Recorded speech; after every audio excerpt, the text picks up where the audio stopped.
Tiga rumah tersangka dugaan korupsi Pasar Cinde digeledah. Dokumen dan satu mobil mewah disita.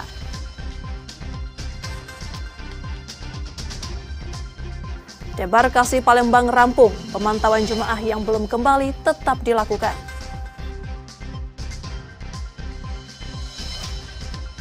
Pasangan suami istri di Palembang memanfaatkan perca sisa dari kain khas Palembang jadi souvenir bernilai jual.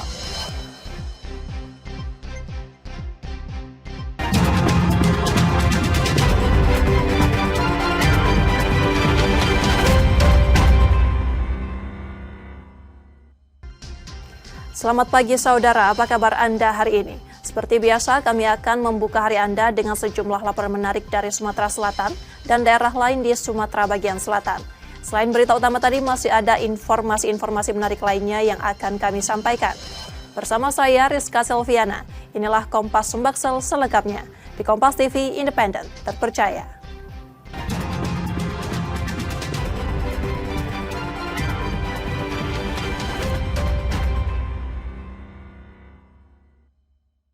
Kita awali informasi pertama saudara, 3 rumah milik tersangka dugaan korupsi proyek revitalisasi Pasar Cinde digeledah penyidik Kejati Sumsel.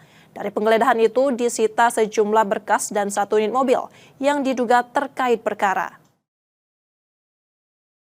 Penyidik Kejati Sumsel menggeledah 3 rumah milik tersangka dugaan korupsi proyek revitalisasi Pasar Cinde.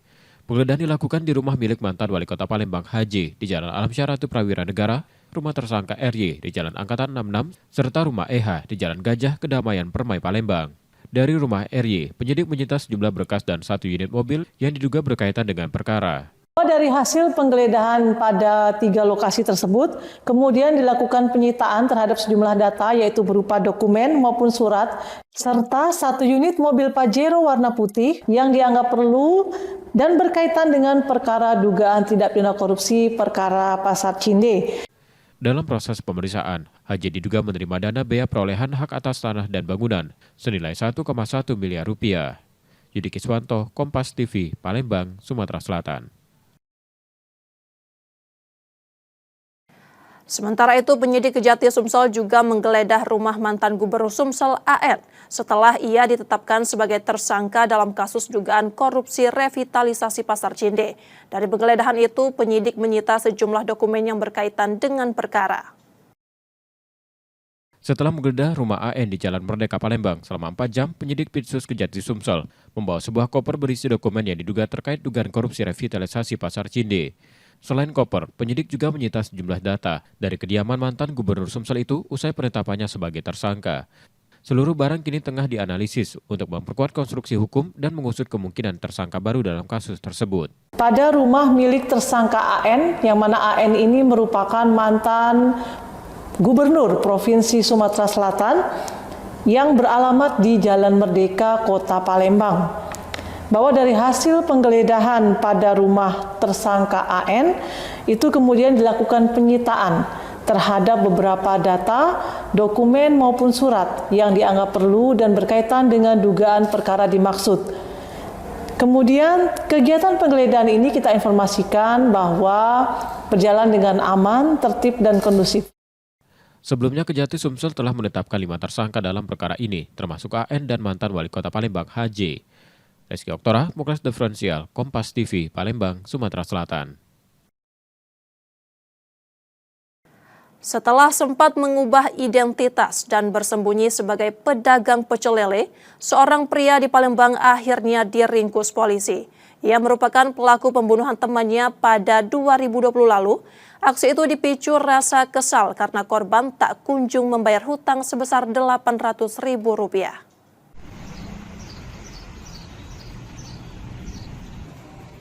Setelah 5 tahun buron, seorang pria berusia 43 tahun akhirnya ditangkap unit Reskrim Polsek Seberang Ulus 1 Palembang. Ia ditangkap saat berjualan pecel lele di kawasan Pelaju. Tersangka pembunuh ini sempat mengubah identitasnya dari nama asli Ikim menjadi Sangkut untuk menghindari kejaran polisi.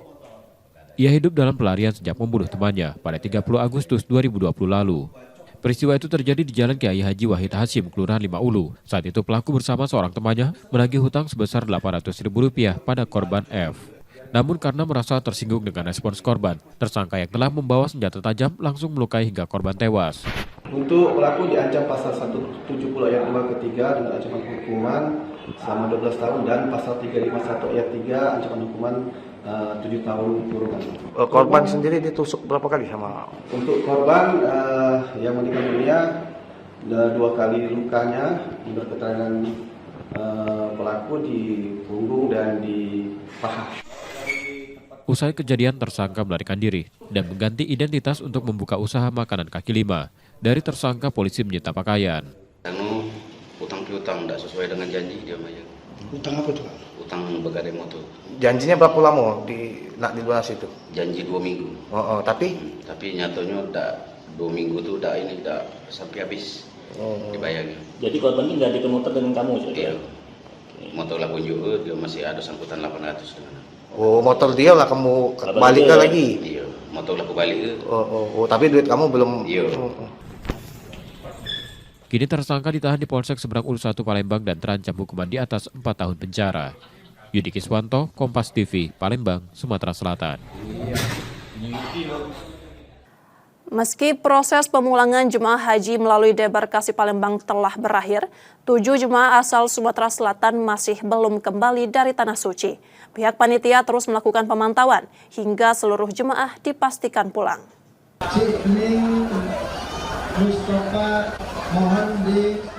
Sebanyak 8.084 jemaah haji asal Sumatera Selatan telah kembali usai menunaikan ibadah haji. Meski proses pemulangan telah rampung, masih ada 7 jemaah yang belum kembali. 1 jemaah asal Pagar Alam dinyatakan hilang dan hingga kini masih dalam proses pencarian. 6 jemaah lainnya masih menjalani perawatan di rumah sakit di Arab Saudi. Pencarian terhadap jemaah yang hilang akan terus dilanjutkan oleh pihak Konsulat Jenderal Republik Indonesia bersama pemerintah Arab Saudi selama 6 bulan ke depan. Jadi pencarian kan dilakukan sampai operasional haji selesai. Nanti apabila operasional haji selesai akan dilanjutkan oleh KJRI, Konsulat Jenderal Republik Indonesia oleh kantor urusan haji. Itu akan terus dilakukan bekerjasama dengan pemerintah Arab Saudi. Dan biasanya pengalaman kita di tahun-tahun sebelumnya itu untuk jamaah yang terpisah dari rombongan atau jamaah yang hilang ini akan terus dilakukan sampai sekitar 6 bulan. Sementara itu, kondisi kesehatan seluruh jemaah haji hingga kloter terakhir terpantau stabil.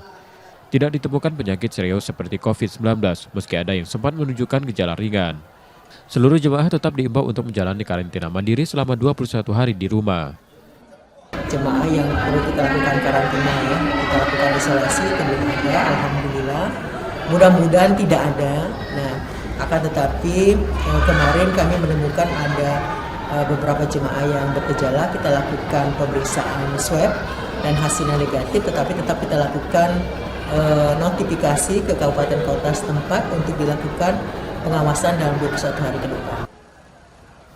Pemantauan kesehatan akan terus dilakukan tim medis PPIH Embarkasi Palembang. Meski embarkasi telah ditutup, pemantauan terhadap jemaah yang sakit dan hilang tetap menjadi prioritas. PPIH Sumsel menyampaikan permohonan maaf apabila selama pelaksanaan ibadah haji 2025 masih ditemukan kekurangan. Muhammad Reza Palevi, Kompas TV, Palembang, Sumatera Selatan.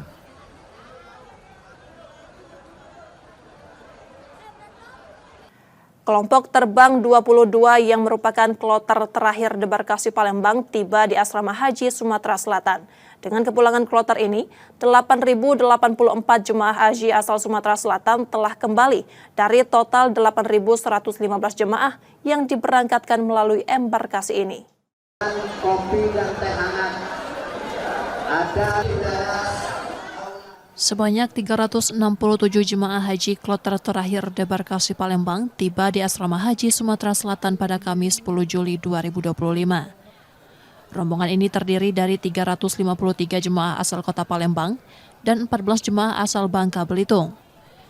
Suasana haru dan bahagia menyambut kepulangan mereka setelah menjalani ibadah haji selama kurang lebih 40 hari. Penampilan jemaah yang rapi dan berkilau menambah semarak suasana di tengah pelukan keluarga yang menanti. Selama di Tanah Suci, jemaah menghadapi tantangan berat termasuk suhu ekstrim yang mencapai lebih dari 50 derajat Celcius. Beberapa bahkan sempat viral karena membantu jemaah negara lain yang tak kuat akibat cuaca panas. Cuaca sangat panas terik sekali. Kita sangat membutuhkan air dan semprotan serta untuk kita itu dan sangat panas. Kalau pengalaman ya saya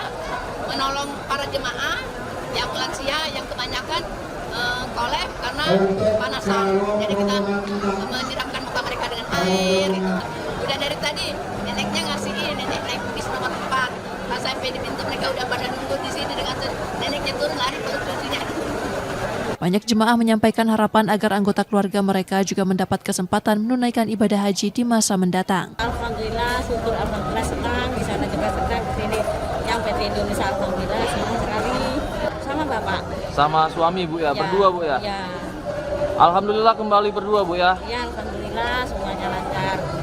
Dan alhamdulillah semoga ya kelak-kelak anak-anak semua, saudara-saudara semua bisa di sini gitu. Masjidil Haram sama haji dan umroh gitu.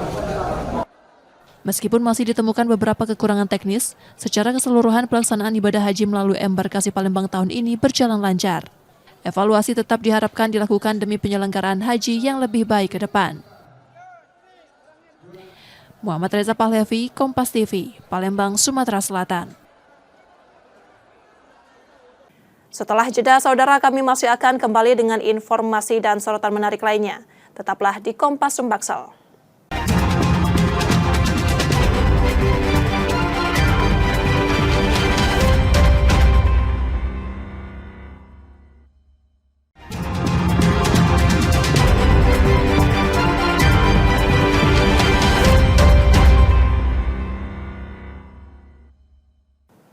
Saatnya kita akan melihat sorotan dari daerah di Sumatera bagian selatan.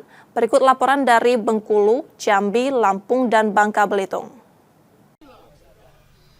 Pelaku pencurian di Kelurahan Kebun Tebeng, Kota Bengkulu ini sempat menodongkan senjata tajam ke arah warga dan polisi yang akan mengamankannya.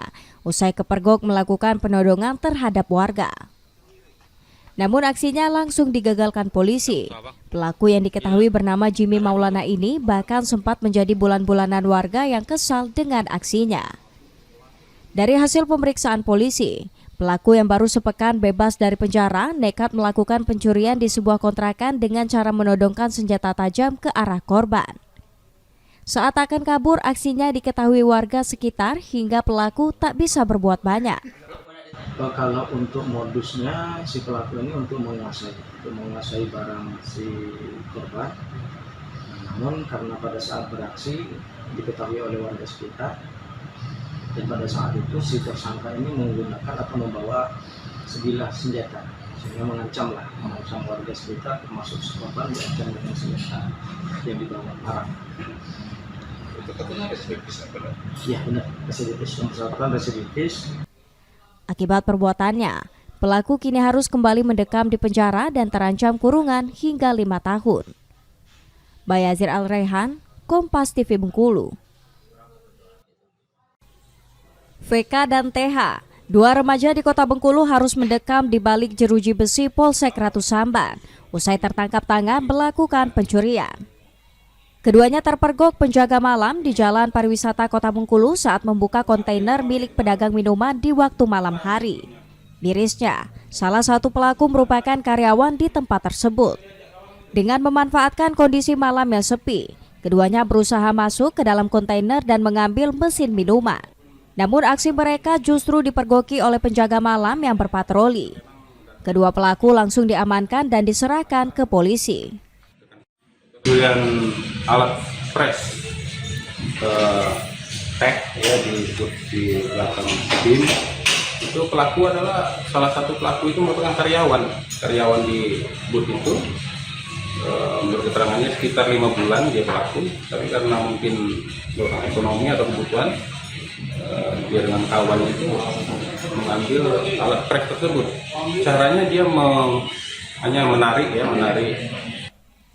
Saat ini pihak kepolisian masih mendalami motif serta kemungkinan adanya keterlibatan pelaku lain dalam aksi pencurian tersebut. Bayazir Al-Rehan, Kompas TV Bengkulu. Sejak beberapa hari terakhir, harga sejumlah kebutuhan pokok di Pasar Minggu Kota Bengkulu mengalami kenaikan cukup tinggi. Salah satunya bawang merah yang sebelumnya Rp40.000 per kilogram kini naik menjadi Rp50.000 per kilogram. Selain bawang merah, harga tomat juga mengalami kenaikan hingga Rp12.000 per kilogram. Diakui pedagang, kenaikan harga bawang terjadi karena pasokan berasal dari Jawa, sehingga harga lebih tinggi dari bawang asal Sumatera Barat. Sementara harga tomat mengalami kenaikan karena pasokan dari petani berkurang. Bawang merah kini udah 50.000 sekilo. Bawang putih 40.000 sekilo. Oh, kenapa itu Bang? Bawang merah itu naik tinggi? Bawang merah naik kalau barangnya ada itu Bang. Karena memang lagi naik aja dia kan. Kalau barangnya ada. Bawang merahnya bawang merah Jawa kan. Udah berapa lama? Bawang merah ini naik dari Lebaran Haji lah Bang. Sebelum Lebaran Haji lah udah naik Bang. Tak hanya itu, kenaikan juga terjadi pada daging ayam potong yang sebelumnya Rp30.000 kini naik menjadi Rp34.000 per kilogram. Kenaikan diakui pedagang terjadi karena pasokan dari peternak lokal berkurang. Hari ini jual ayam 34. Emang kemarin sempat turun? Sempat turun. Berapa? Harga kemarin sempat 30. Itu kapan ya? Gimana? Kapan yang 30 itu? Habis lebaran kemarin? Ya barusan 3 hari inilah. 3 hari ya? Terus naik lagi ya? Naik lagi. Faktornya apa Pak? Faktornya kurang paham. Kalau ayam ini termasuk ayam kecil ini sih. Lagi kecil-kecil terus. Sementara untuk komoditas cabai merah, cabai rawit hingga cabai rawit merah masih normal, tak terjadi kenaikan. Bayazir Al-Raihan, Kompas TV Bengkulu. Tim gabungan TNI, Polri, Lapas bersama BNN Kabupaten Tanjung Jabung Timur melakukan razia di Lembaga Pemasyarakatan Narkotika kelas 2B Muaro Sabak untuk memberantas peredaran narkoba di dalam lapas agar lembaga pemasyarakatan bebas dari peredaran narkoba. Tim gabungan memeriksa setiap blok hunian warga binaan. Hasilnya, petugas menemukan sejumlah barang yang dianggap berbahaya, seperti sendok besi, gunting, paku, dan korek api. Selain itu, tim gabungan juga melakukan tes urin bagi warga binaan dan pegawai lapas. Hasilnya tidak ditemukan pegawai dan warga binaan mengkonsumsi narkoba. Seperti kita ketahui, ancaman terberat kita bangsa ini sekarang adalah narkoba ya, apalagi ini lapas narkotika. Kemudian lagi narkoba itu ada tunggangannya, ada kendaraannya. Apa itu HP? Jadi apabila warga binaan ini memiliki HP, ya nggak bisa kita kendalikan ya di dalam, mereka bisa berkomunikasi dengan jaringannya terkait juga narkoba dan hal-hal yang lainnya yang bisa merusak citra pemasyarakatan. Nah, seperti juga melakukan penipuan ya dengan berbagai modus. Razia ini dilakukan sebagai bentuk kepedulian Lembaga Pemasyarakatan Narkotika kelas 2B Muaro Sabak untuk membasmi narkoba di dalam lapas. Wiradani Damani, Kompas TV Jambi. Kejaksaan Negeri Sungai Penuh menetapkan 7 orang tersangka kasus dugaan korupsi proyek penerangan jalan umum di Kabupaten Kerinci tahun anggaran 2023, yaitu Kepala Dinas Perhubungan dan Direktur Perusahaan Pelaksana Proyek. Akibat perbuatan tersangka, negara mengalami kerugian 2 miliar lebih. 7 orang yang ditetapkan sebagai tersangka yaitu HC, Kepala Dinas Perhubungan Kerinci, selaku pengguna anggaran dan PPK. NE, Kepala Bidang Lalu Lintas dan Prasarana merangkap PPTK. F, Direktur, PTWT sebagai rekanan utama, serta 4 direktur dari CV Pelaksana Proyek. Kepala Kejaksaan Negeri Sungai Penuh menyebutkan penyidikan kasus ini dilakukan sejak bulan Februari 2025 lalu. Proyek PJU yang dianggarkan sebesar 5 miliar rupiah ini diduga bermasalah sejak tahap perencanaan hingga pelaksanaan. Dinas Perhubungan Kabupaten Kerinci memecah proyek menjadi 41 paket kecil, kemudian ditunjuk langsung tanpa melalui proses lelang terbuka. Tindakan ini bertentangan dengan Peraturan Presiden Nomor 16 Tahun 2018 tentang pengadaan barang dan jasa pemerintah. Terhadap dugaan tindak pidana korupsi yang dilakukan 7 tersangka yang barusan kita tetapkan dan kita tahan untuk 20 hari ke depan, di mana yang pertama tidak melakukan pelelangan secara umum, tetapi melalui penunjukan langsung. Kedua, tidak sesuai dengan spek apa yang ada di kota kerja. Itu dari perhitungan kerugian keuangan negara yang sudah dan telah dihitung oleh teman-teman dari BPKP mengakibatkan kerugian negara 2.721.591.507 rupiah. Saat ini penyidikan masih berjalan, kemungkinan ada penambahan tersangka baru apabila ditemukan bukti baru. Tersangka dijerat dengan Undang-Undang Tindak Pidana Korupsi dengan ancaman hukuman maksimal 20 tahun kurungan penjara. Tim Liputan Kompas TV Jambi.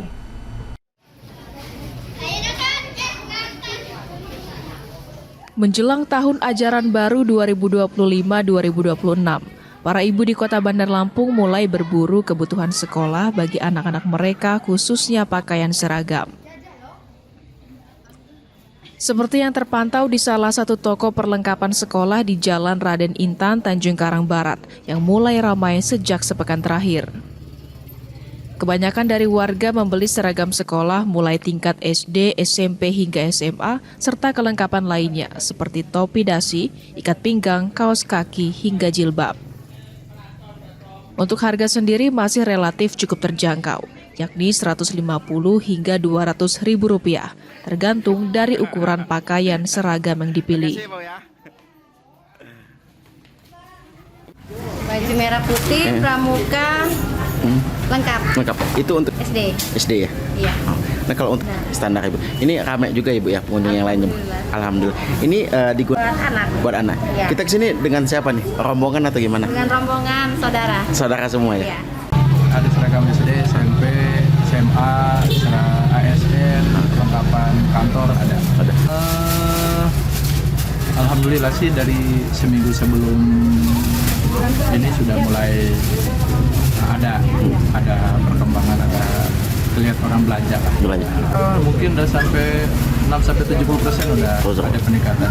Misalnya H-1 itu nanti dari H-7 sampai H-1 tuh udah mulai. Momen tahun ajaran baru ini diharapkan bisa menjadi semangat baru bagi para peserta didik untuk mengenyam ilmu di sekolah. Roma Friaidam, Kompas TV, Lampung.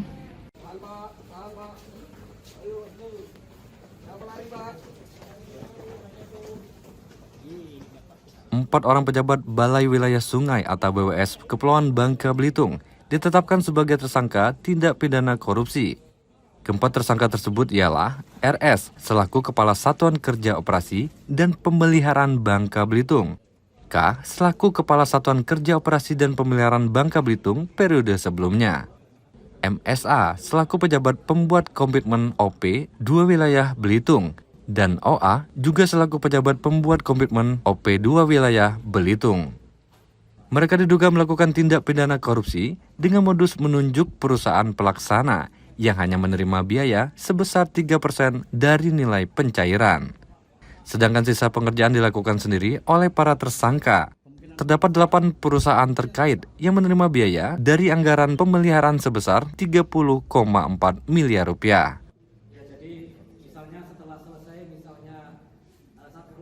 Digunakan untuk kepentingan pribadi, antara lain oleh oknum, ya, kepala satker, kemudian juga pejabat pembuat komitmen dan perusahaan yang ditunjuk, pelaksana teknis, pelaksana administrasi, bendahara, PPSM, dan koordinator teknis. Itu antara lain yang terindikasi mendapatkan manfaat dari dugaan tindak pidana korupsi pemeliharaan di satker wilayah Sungai ini.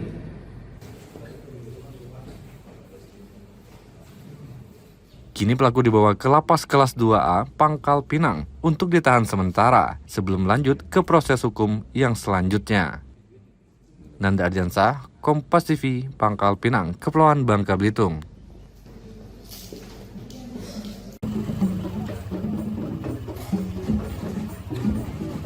Pasangan calon dari jalur independen langsung melakukan pendaftaran di KPU Pangkal Pinang pada hari pertama pembukaan pendaftaran calon wali kota dan wakil wali kota pada Pilkada Ulang Pangkal Pinang.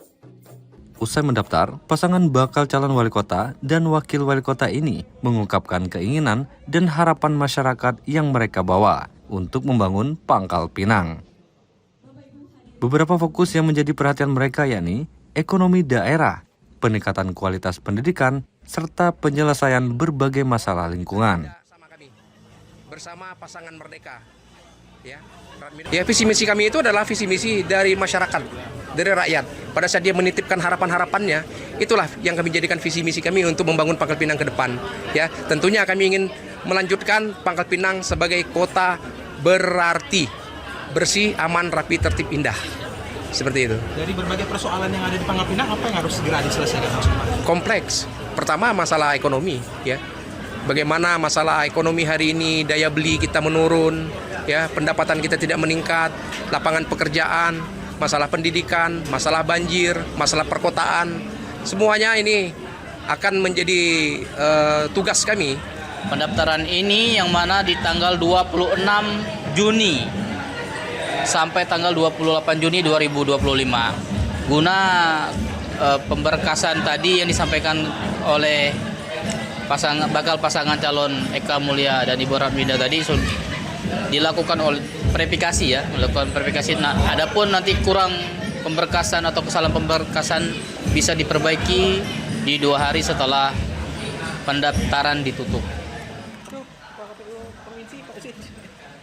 Pendaftaran pasangan calon kepala daerah ini dibuka pada 26 Juni dan akan berakhir pada 28 Juni 2025 di KPU Pangkal Pinang. Nanda Ardiansa, Kompas TV, Pangkal Pinang, Kepulauan Bangka Belitung. Demikian tadi saudara sorotan dari Bengkulu, Jambi, Lampung, dan Bangka Belitung. Setelah jeda kami masih akan kembali dengan informasi menarik lainnya. Tetaplah bersama kami di Kompas Sumbaksel.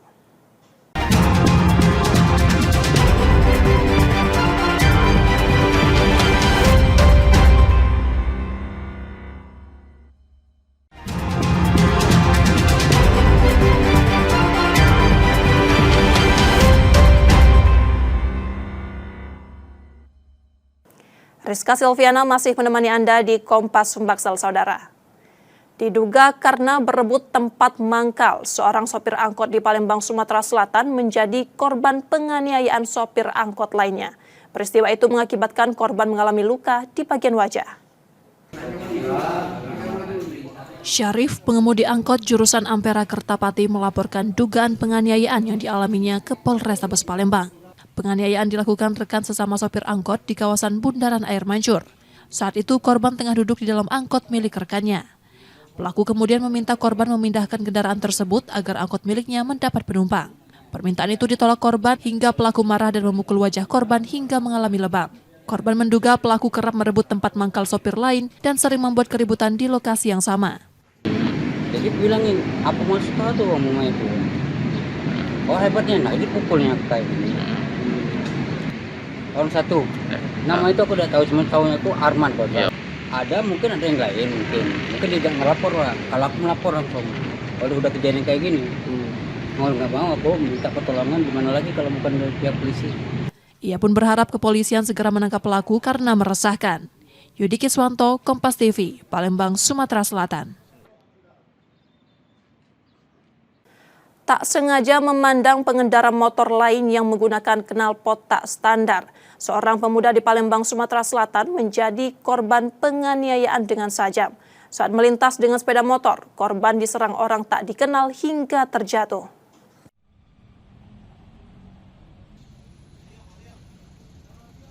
Usai menjalani perawatan akibat luka sajam, M. Erik Hidayat, pemuda 20 tahun asal Palembang, mendatangi Polrestabes Palembang untuk melaporkan kejadian yang dialaminya Rabu 9 Juli 2025 siang. Peristiwa bermula saat Erik tengah mengendarai sepeda motor bersama temannya. Di tengah perjalanan, ia mendengar suara bising dari knalpot tak standar milik pengendara lain. Ketika berada di posisi sejajar, Erik spontan menoleh ke arah pengendara tersebut. Tak disangka pandangan singkat itu justru memicu amarah. Pelaku yang tidak dikenal tiba-tiba mengeluarkan senjata tajam dan membacok korban hingga terjatuh. Itu kan apa itu tangan kita tuh? Siapa yang apa kita? Nggak tahu, nggak kenal. Oh, kronologinya cak mana? Yo, kan kami kan lagi habis minyak, salah di motor. Dia lah nyusul lagi motor doang dari belakang. Inilah kami, dia tak setuju juga. Senyum ini. Ini kami ngapu dia apa kan dia tahu. Lalu dia balik kan? Dia balik. Asalnya pas kami lah di pertengahan jalan, nyusul lagi dia parang sama kawannya. Dapatnya. Oh, di kapak tuh di atas motor. Iya, di atas motor kan. Oh. Kenal tidak pelaku tidak? Apa? Kenal lah. Tidak kenal, cuma ada kita ini kita mau api. Oh, sampai jatuh kita dari motor ya? Iya. Jam berapa semalam kejadian? Sekitar jam 2. Jam 2 malam? Oh, kamu nggak tahu ini kan, nggak tawuran kan kamu kan? Tidak tawuran. Akibat serangan tersebut, korban mengalami luka di beberapa bagian tubuhnya. Yudi Kiswanto, Kompas TV, Palembang, Sumatera Selatan.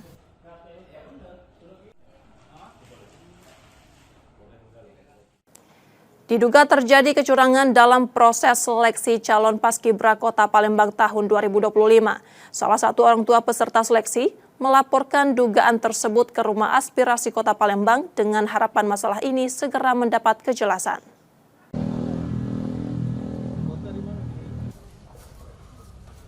Didampingi putrinya, Septi Nurhidayati, mendatangi Rumah Aspirasi di kawasan Kambang Iwak, Palembang.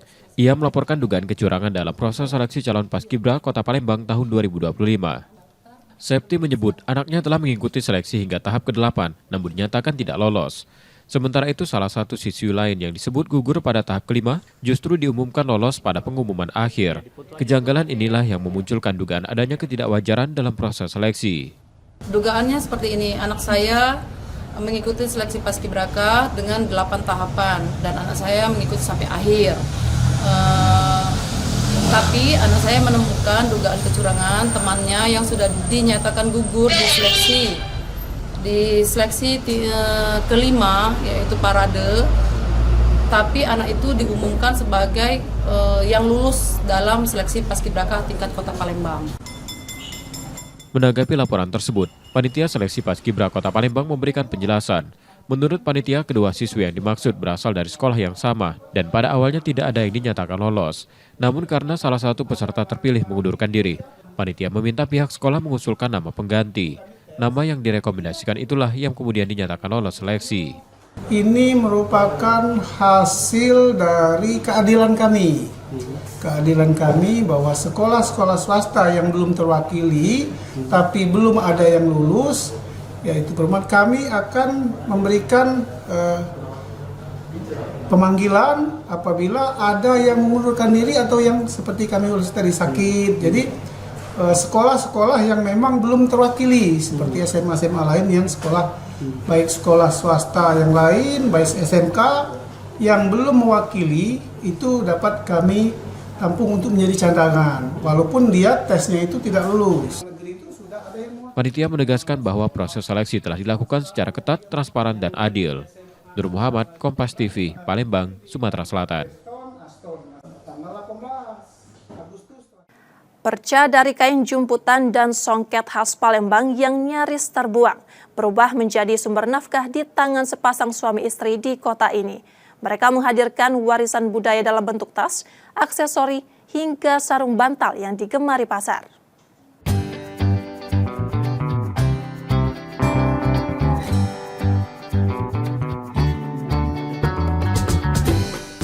Di sudut rumah di Jalan Bungaran seberang Ulu 1 Palembang, sepasang suami istri menyulap ruang sederhana menjadi tempat ratusan souvenir dan aksesori bernuansa jumputan dan soket lahir membawa sentuhan budaya dalam rupa yang lebih modern. Usaha ini berawal dari produksi spray, bed cover, dan gorden sejak 2019. Namun seiring waktu, Linda Sally dan Albar Reon Cegame melihat peluang lain memanfaatkan kain sisa potongan atau perca menjadi produk bernilai jual.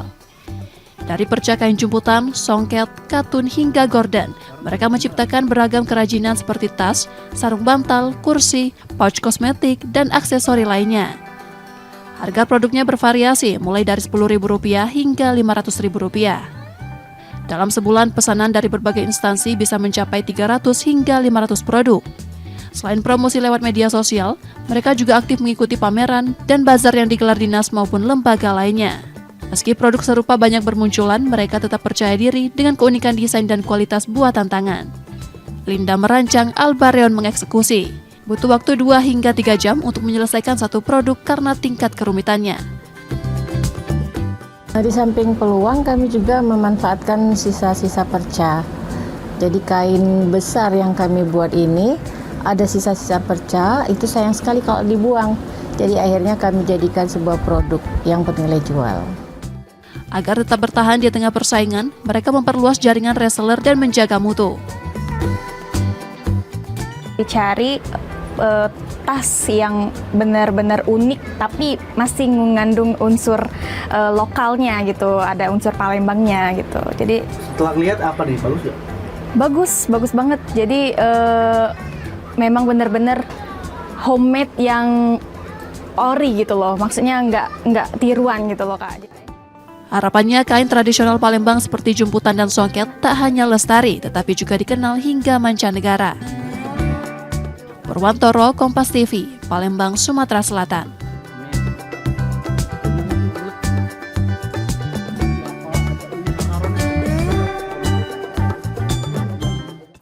Di informasi olahraga, saudara, memasuki pekan ketiga latihan di Palembang, pelatih Sumsel United Neil Maizar terus fokus meningkatkan kondisi fisik para pemain.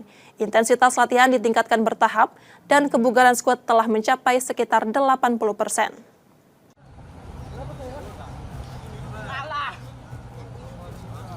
Memasuki pekan ketiga latihan di Palembang, pelatih Sumsel United Neil Maizar terus menggenjot kondisi fisik anak asuhnya. Dalam sesi latihan pertengahan pekan, para pemain difokuskan pada menu latihan pliometrik yang menitik beratkan pada penguatan otot paha dan tungkai. Meski masih ada beberapa pemain yang belum menunjukkan performa optimal, secara keseluruhan kondisi fisik skuad dinilai cukup baik. Hingga saat ini, kebugaran pemain disebut telah mencapai sekitar 80%. Ya, ini minggu ketiga ya. Dari minggu ketiga ini yang paling kelihatan itu progres kondisi fisik pemain. Dari awal itu masih 60%. Sekarang sudah mendekati 80%. Dia sudah mempunyai kekuatan, sudah power, tadi dia coba. Setelah itu progres yang sangat luar biasa, motivasi mereka sangat luar biasa. Dia dalam latihan mental tandingnya tidak pernah menyerah. Itu poin pertama. Di masa persiapan, Neil Maizar memberikan perhatian khusus pada 4 aspek utama, fisik, teknik, taktik, dan mental. Keempatnya menjadi fondasi penting menuju kompetisi yang akan datang. Nur Muhammad, Kompas TV, Palembang, Sumatera Selatan.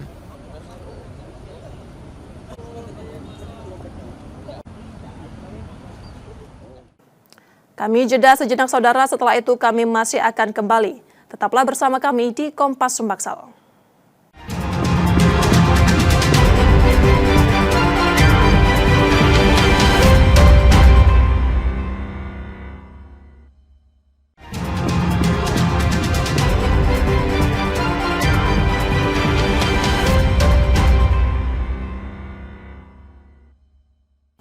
Anda masih menyaksikan Kompas Sumbaksel, saudara. Jika Anda tidak sempat menyaksikan sorotan utama kami, berikut laporan utama Kompas Sumbaksel hari ini. Penyidik Kejati Sumsel menggeledah 3 rumah milik tersangka dugaan korupsi proyek revitalisasi Pasar Cinde. Penggeledahan dilakukan di rumah milik mantan Wali Kota Palembang Haji di Jalan Alam Syaratu Prawira Negara, rumah tersangka RY di Jalan Angkatan 66, serta rumah EH di Jalan Gajah Kedamaian Permai Palembang. Dari rumah RY, penyidik menyita sejumlah berkas dan 1 unit mobil yang diduga berkaitan dengan perkara. Dari hasil penggeledahan pada 3 lokasi tersebut, kemudian dilakukan penyitaan terhadap sejumlah data yaitu berupa dokumen maupun surat, serta 1 unit mobil Pajero warna putih yang dianggap perlu dan berkaitan dengan perkara dugaan tindak pidana korupsi perkara Pasar Cinde. Dalam proses pemeriksaan, Haji diduga menerima dana bea perolehan hak atas tanah dan bangunan senilai 1,1 miliar rupiah. Yudi Kiswanto, Kompas TV, Palembang, Sumatera Selatan.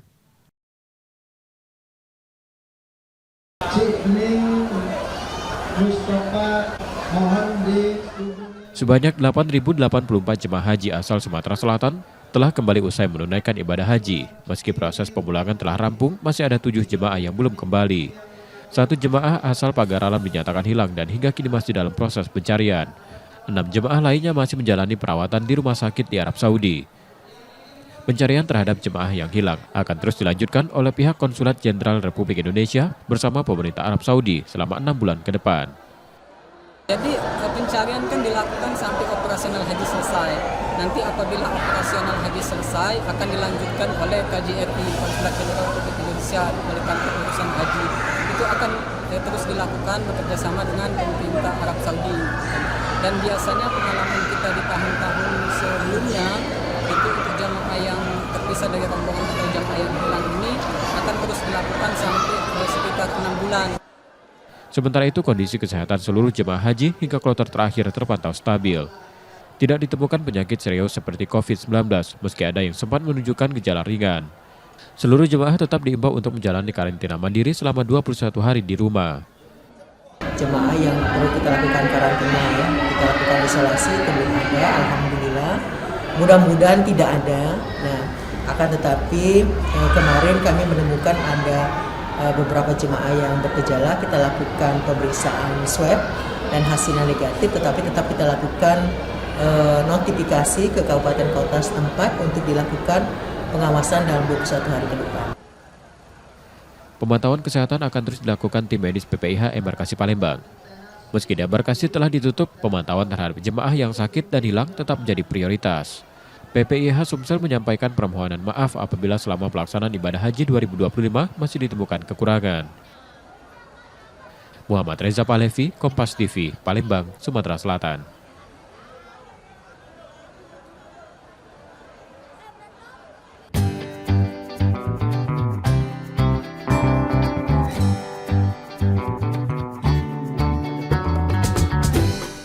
Di sudut rumah di Jalan Bungaran seberang Ulu 1 Palembang, sepasang suami istri menyulap ruang sederhana menjadi tempat ratusan souvenir dan aksesori bernuansa jumputan dan soket lahir membawa sentuhan budaya dalam rupa yang lebih modern.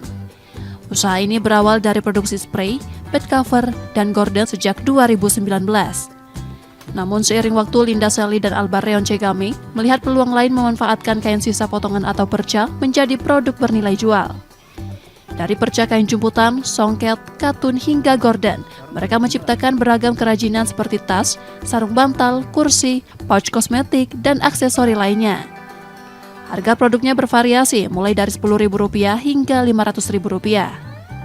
Dalam sebulan, pesanan dari berbagai instansi bisa mencapai 300 hingga 500 produk.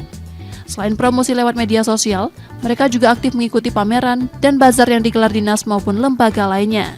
Meski produk serupa banyak bermunculan, mereka tetap percaya diri dengan keunikan desain dan kualitas buatan tangan. Linda merancang, Albar Reon mengeksekusi. Butuh waktu 2 hingga 3 jam untuk menyelesaikan satu produk karena tingkat kerumitannya. Di samping peluang, kami juga memanfaatkan sisa-sisa perca.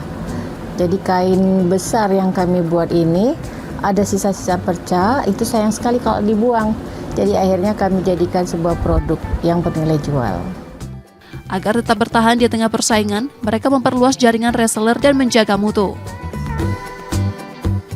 Dicari tas yang benar-benar unik tapi masih mengandung unsur lokalnya gitu, ada unsur Palembangnya gitu. Jadi setelah lihat apa nih, bagus nggak? Bagus banget. Jadi memang benar-benar homemade yang ori gitu loh. Maksudnya nggak tiruan gitu loh Kak. Harapannya kain tradisional Palembang seperti jumputan dan songket tak hanya lestari, tetapi juga dikenal hingga mancanegara. Purwantoro, Kompas TV, Palembang, Sumatera Selatan.